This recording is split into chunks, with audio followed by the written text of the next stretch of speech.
I am literally just waking up. I am in Kissimmee right now at the Airbnb with my family, and Miss Marleigh is over to sleep. Like, everybody was up probably until like 3, I think. I went to bed at like 2. So yeah, I try to give me some rest. I'm tired. But today we're going to the pool, so I'm gonna try to do like a little get ready with me because my leg is crunchy and I need to really take it off.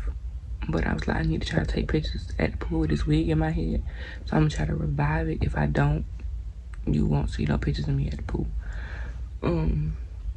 Yeah, the crunchiness over there. And I'm also trying to do my labor and delivery story time while I'm here too, to get that video out the way. So just stay tuned. I'll be back when we get up. Yeah, look at the crust on my baby's mouth. Oh my god. Oops.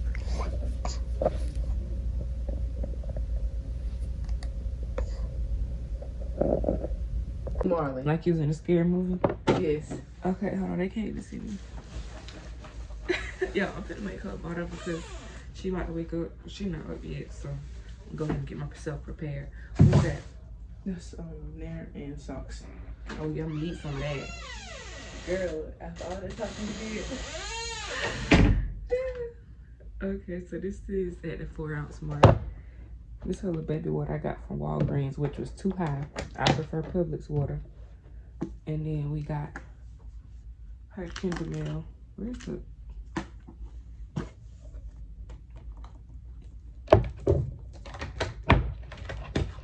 And y'all can see she back there. She just stopped squirming, so I need to hurry up.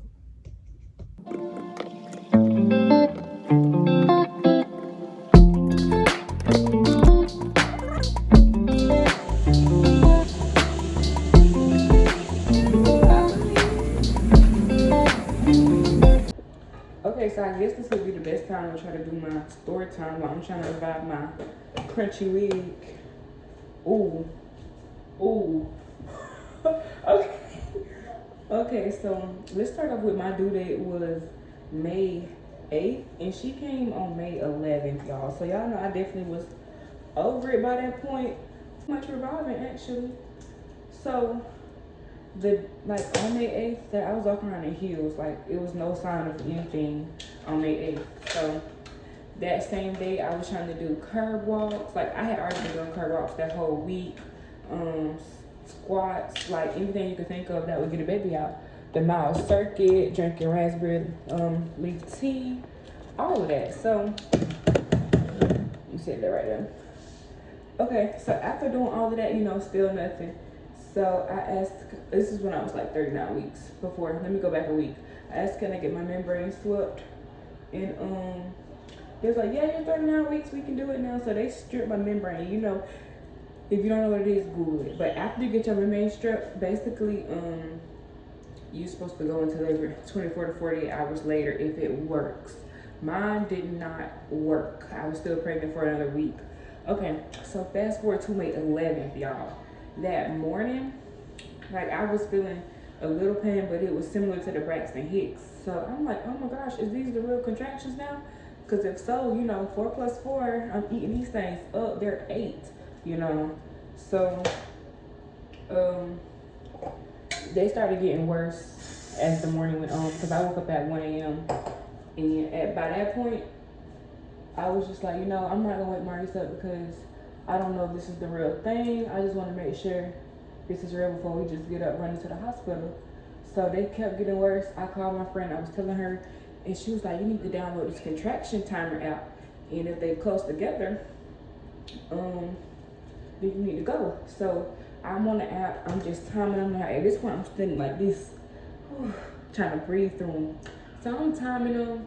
And they started getting 5 minutes apart and longer, and it felt like heat was all the way around here. Like it just was tight, on fire. It was burning up. So I'm like, yeah, we're going to labor and delivery. So 3 o'clock we get up. We get there around 4 a.m.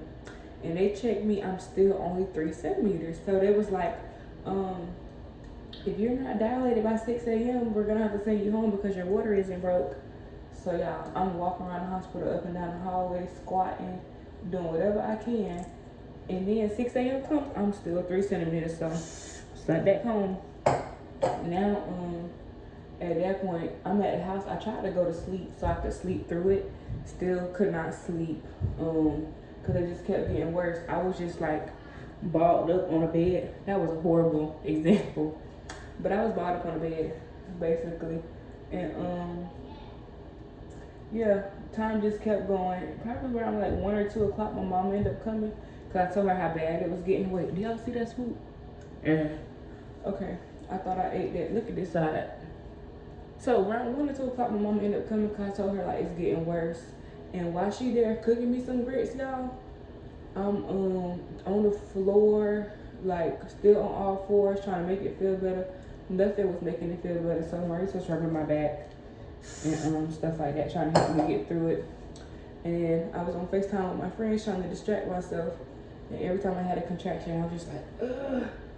And I think one of them, I think Janaya got the screenshot of me. Water decides it wants to break, which I did not know it was my water at the time because I thought I was peeing and I couldn't stop peeing because it was so much pressure. But baby, I ran to the toilet and it was just like stuff floating around in the water. So I said, it's definitely not pee. My mom was like, hurry up and get your stuff but you had a baby in this house. So we trying to rush out. And y'all, I stayed 5 minutes from the freaking hospital. Staying 5 minutes from the hospital, and it took me like 10 to get there because it was a wreck. The same day I decided to go into labor. The door open? Oh, no, it ain't. What, Marleigh? Okay, so it was a wreck the same day I decided to go into labor. So I'm in traffic. My mama called Maurice and she was like, you need to just run the lights, cut your flashes on.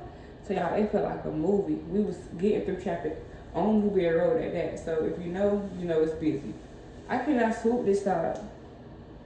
And I'm getting sticky. So we get to the hospital and I cannot walk, literally, because it felt like once my water broke, it felt like bone on bone. Like her head just got so heavy. And then yeah, so when I got out to the hospital, I was trying to walk up to the hospital and I was like, this is like, I can't walk. And I guess it was a shift change because there was a million doctors and nurses outside.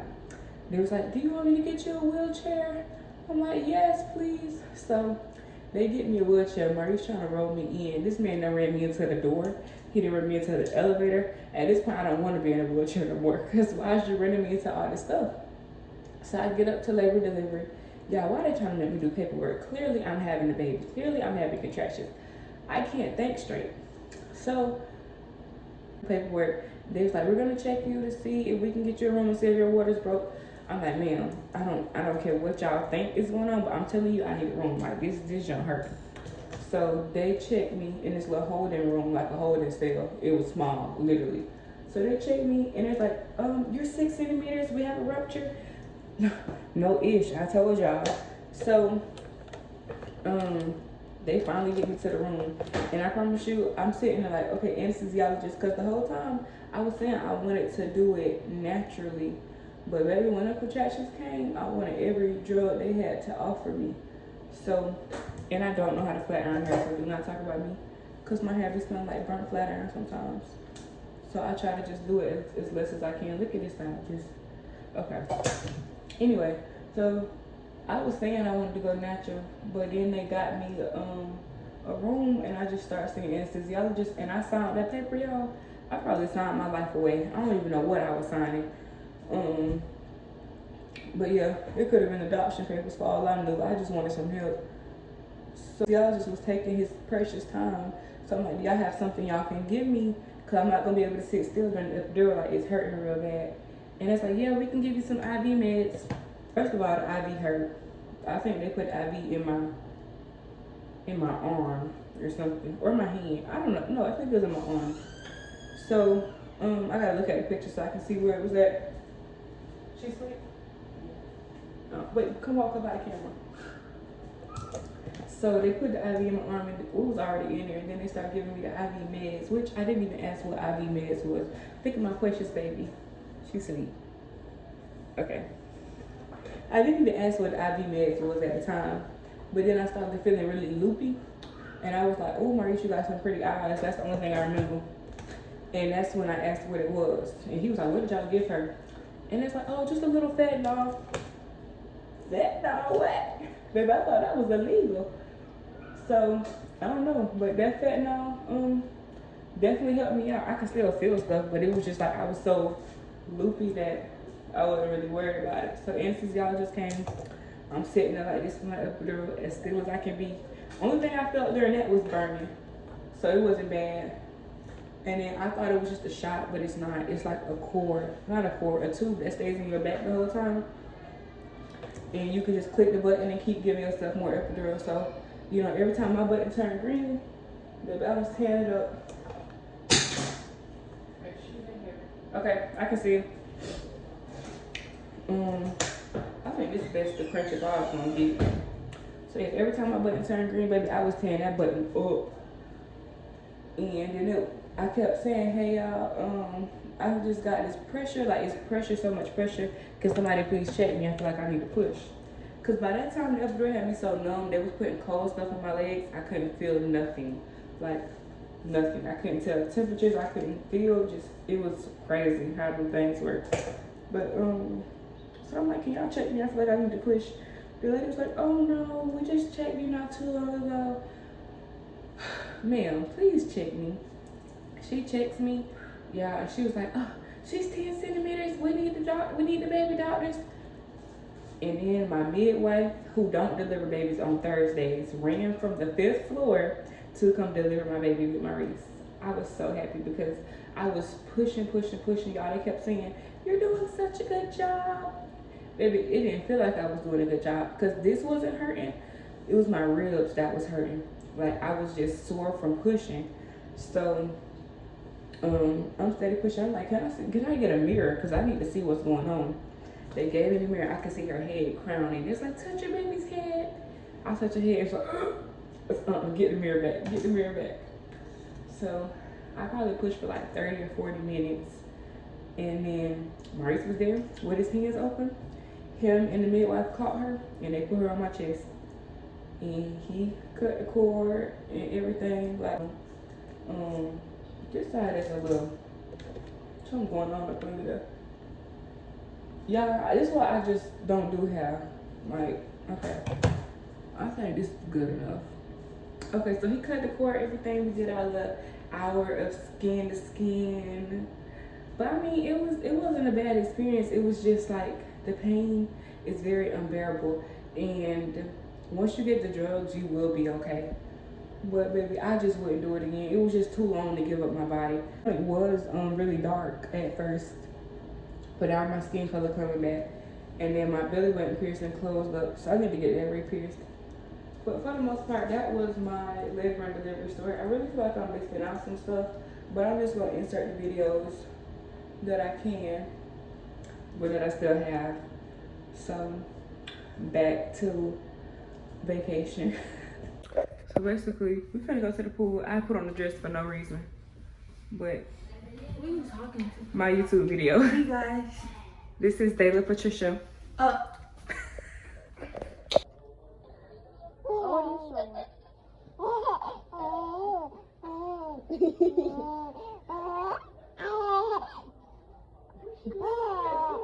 Dayla. Shayna behind us. Yo, Show me. get in the car with Shayna. Shayna behind us. Y'all see her? Shayna is so wrong. Not y'all sitting on my baby stuff. How much room y'all think is in this car?